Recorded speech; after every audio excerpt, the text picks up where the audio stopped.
Welcome to healthyayurveda.com. I'm Dr. Mike Dhaliwal, Vedic Sage. Today we'll continue with Majjā Dhatu. Majjā Dhatu being that which most closely resembles nerve tissue. This time we'll focus on increased Majjā Dhatu called Majjā Vruddhi. Majja comes from the Sanskrit word Majjan, meaning that which is sunken or seated within, or that which fills space. And from this interpretation, we can think of Majjā Dhatu as that which fills the space within bone, which is essentially the central nervous system, being the brain and spinal cord.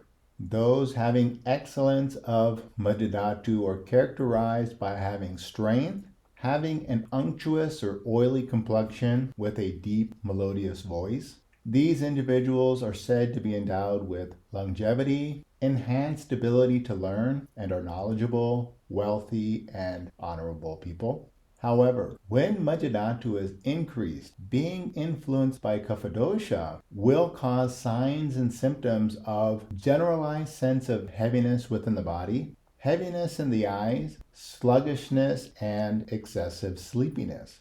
Knowing that Majjā Dhatu is predominantly of the water element, or kapha, which represents unctuousness, and knowing unctuousness is a predominant quality of kapha dosha, we can say that which increases kapha dosha will tend to increase Majjā Dhatu. For example, kapha is increased by foods which are heavy and oily with predominantly sweet, sour, and salty taste. Sedentary lifestyle, for example, sleeping during the day, all of these which increase kapha dosha are the same very factors which tend to increase Majjā Dhatu.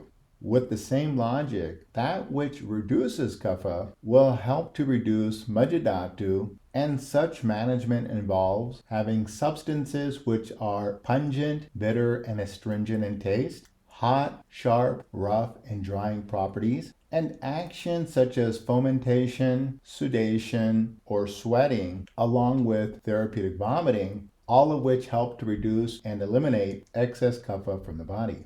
Vamana, or therapeutic vomiting, has a special reference for the management of increased kapha dosha, and it's likened to the withering away of the rice plant field as its dam or water supply is broken. Essentially, vamana is considered the excellent choice for helping to remove excess kapha dosha from the body.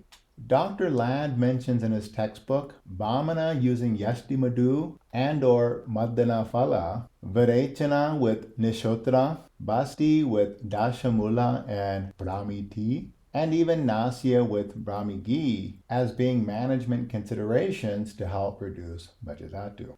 Dr. Ladd goes on to explain that there are two unrelated plants that are commonly called Brahmī, those being Centinella asiatica, or Gotu Kola, or Manduka Barney, and the other being Bacopa monera, also known as water hyssop.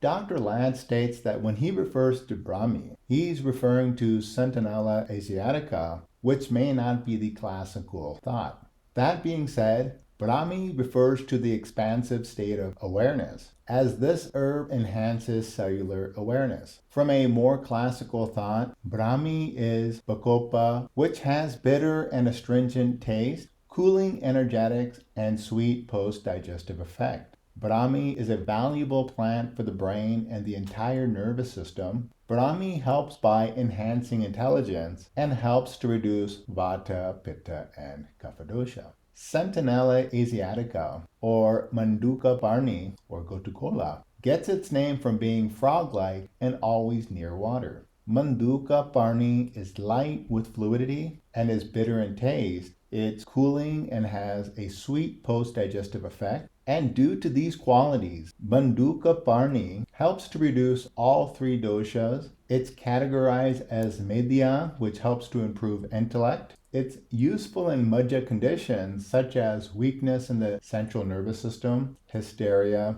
and epilepsy. Okay guys, this is just a brief video on the basic management considerations for increased Majjā Dhatu. And in the next video, we'll discuss decreased Majjā Dhatu. Hope you've enjoyed, and until next time, be well.